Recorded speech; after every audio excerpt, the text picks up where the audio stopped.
Kandassankadavu fantastic arts and sports ക്ലബിന്റെ 30ാം വാർഷികാഘോഷം വർണ്ണാഭമായി. Fantastic ഗ്രൗണ്ടിൽ നടത്തിയ ചടങ്ങ് മണലൂർ ഗ്രാമപഞ്ചായത്ത് അംഗം ജോജു തേക്കാനത്ത് ഉദ്ഘാടനം ചെയ്തു. എനിക്ക് ഈ ക്ലബ് മെമ്പേഴ്സിനോട് ഒരു അഡ്വൈസ് പറയാനുള്ളത്, ഇവിടെ ഒരു ടീം വർക്ക് പോലെ അതിൻ്റെ മുൻപന്തിയിൽ ഞാനുണ്ടാവുമെന്ന് ആദ്യമേ ഉറപ്പ് പറയുന്നു. നമ്മുടെ എല്ലാ ഈ പ്രാദേശികമായിട്ടുള്ള സങ്കടങ്ങളിലും സന്തോഷങ്ങളിലും അവരുടെ ഒരു പങ്കാളിത്തം ഉറപ്പാക്കണം. അത് വളരെ ഗുണം ചെയ്യും. നമ്മളൊക്കെ അനുഭവിച്ചതാണ്, ഞാൻ റിപ്പീറ്റ് ചെയ്ത് പറയുന്നില്ല. കഴിഞ്ഞ പ്രളയകാലത്തും അതുപോലെ തന്നെ കൊറോണ കാലത്തൊക്കെ പലരും അജ്ഞത മൂലം, അതായത് പലർക്കും പലതും ചെയ്യണമെന്നുണ്ട്, പക്ഷെ ചെയ്യാൻ കഴിയാത്ത അവസ്ഥ, അത് ഒരു ദുരനുഭവമായി ആ കാലഘട്ടങ്ങളിൽ കണ്ടതുകൊണ്ടാണ് ഞാനിവിടെ സൂചിപ്പിക്കുന്നത്.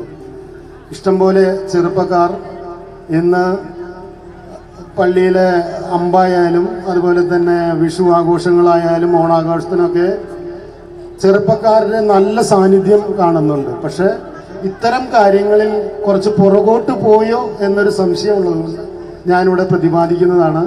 നിങ്ങളെല്ലാവരും അത്തരം പരിപാടികളിൽ കൂടി സാന്നിധ്യം അറിയിക്കണമെന്ന് മാത്രം അഭ്യർത്ഥിച്ചുകൊണ്ട് ക്ലബ്ബ് പ്രസിഡന്റ് അരുൺ അധ്യക്ഷത വഹിച്ചു. മുൻ മണലൂർ ഗ്രാമപഞ്ചായത്ത് പ്രസിഡന്റ് PT ജോൺസൺ മുഖ്യാതിഥിയായിരുന്നു. Club secretary Chalesh Chandran, treasurer Leons, vice president George, joint secretary Sumesh തുടങ്ങിയവർ സംസാരിച്ചു. തുടർന്ന് Veeranatyam, cinematic dance, group dance, വിവിധ നൃത്തങ്ങൾ എന്നിവ അരങ്ങേറി.